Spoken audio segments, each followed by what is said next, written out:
They arrested my grandma for asking a question. It sounds absurd, right? I wish it was just a catchy title for clicks. But no, this really happened. And by the end of this story, you'll understand why that simple question shook an entire community. My grandma's name is Evelyn Adisa.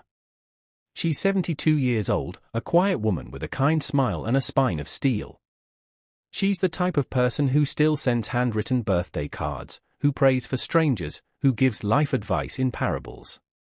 But there's one thing about Grandma Evelyn that everyone knows: she's never been afraid to speak up when she sees something wrong.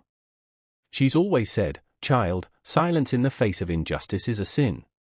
But that same belief would get her dragged into a police car in broad daylight. It was an ordinary Tuesday afternoon. The kind of day that feels so regular you wouldn't expect anything unusual to happen. Grandma had gone to the local market, as she always did, basket in hand, carefully picking her vegetables, chatting with the vendors she'd known for decades. On her way home, she passed through Maplewood Park, a shortcut she's taken for years. That's when she noticed the crowd. 2 police officers had a boy, maybe 13 years old, pinned up against a wall. The kid wasn't fighting. He wasn't resisting. He was crying. Crying and pleading. Grandma slowed down, watching. She noticed the people walking by. Some had their phones out, recording, others just kept their heads down, pretending not to see. That's the thing about public incidents: people care, but they're afraid to get involved. Fear silences so many of us. But not Grandma. She walked up slowly, respectfully, and asked in her calm, firm voice, "Excuse me, officers, what did the boy do wrong?" That's it. That was her crime. A question. At first, the officers ignored her. They continued their procedure as if she was invisible. But Grandma doesn't back down that easily. She stood there, waiting. Then she asked again, slightly louder this time. "I believe the public has a right to know. Why is the boy being treated like this?" One of the officers turned, eyes sharp, his tone laced with irritation. "Step back. You're interfering with police business." But Grandma, ever the dignified woman, replied, "I'm standing at a safe distance. I'm asking a question." And that's when the situation escalated. The officer's patience snapped. Without warning, he reached for her wrist and said, "That's it. You're under arrest for obstruction of justice." Imagine that, arresting a 72-year-old woman who was standing 5 feet away, for asking why a child was being detained. They handcuffed her. Right there, in front of everyone. Her shopping basket tipped over, vegetables spilled across the pavement, carrots, tomatoes, greens, scattered like an insult. She wasn't resisting. She wasn't shouting. She was simply being humiliated. And suddenly, the crowd that had been silent began to stir. People started shouting. She didn't do anything. You're arresting an old woman for asking a question. Phones were up, recording every second, but still, no one dared to step between my grandma and those officers. That's the kind of fear that lives deep in a community when authority feels untouchable. They put her in the back of the police car, drove her off, while the boy, remember him, was let go minutes later with no charges. I got the call an hour after it happened. My heart sank. My first thought was, there must be a mistake. I rushed to the station. When I saw her sitting in that holding cell, calm as ever, she looked up at me and smiled. "Don't worry, child. I've been through worse for less." The official charge? Obstruction of justice. But the truth? They didn't like being questioned. That was all. Now, here's where the story takes a turn.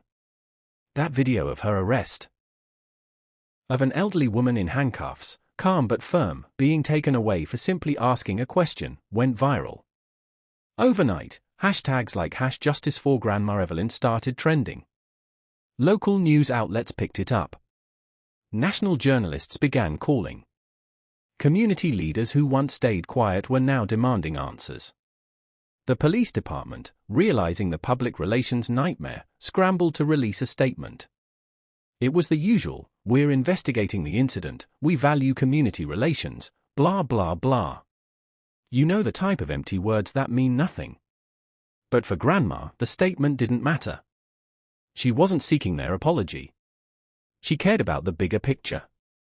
When she was released after 12 hours, with no charges and no record, she told me, "You see, child, questions are dangerous. Not because of what they are, but because of what they force people to confront." And she was right. That one question peeled back a curtain. It forced people to confront how easily authority can misuse power. How simple curiosity, demanding transparency, can be labeled a threat. It showed how society often teaches us to stay in line, to keep our heads down, to accept things without asking why. But Grandma didn't know how to stay silent. She's lived too long, seen too much, to believe that silence solves anything. What struck me most wasn't just the arrest, but how quickly people rallied behind her. Strangers from across the country sent letters, flowers, messages of support. She even got invited to speak at a local town hall meeting. Not as an activist. Not as a politician. But as a woman who simply asked a question and refused to accept silence as an answer. She didn't march in the streets. She didn't chant slogans. She didn't call for rebellion. She just asked, "Why is this happening?" And that was enough to start a conversation that rippled far beyond that park bench. This story isn't about a fragile old woman versus some angry cops. It's about how easily society punishes those who demand accountability. It's about how dangerous it has become to simply care in public. But most of all, it's about how powerful one small act of courage can be. Grandma always told me revolutions don't always start with shouts. Sometimes, they begin with a whisper. So, I want to ask you. The next time you see something that feels wrong. The next time you feel that knot in your stomach, seeing someone mistreated. Will you stay silent? Or will you, like Grandma Evelyn, find the courage to ask? What did they do wrong? Because that simple question. It might be the spark that no one sees coming. They arrested my grandma for asking a question. But that question made them answer to the world.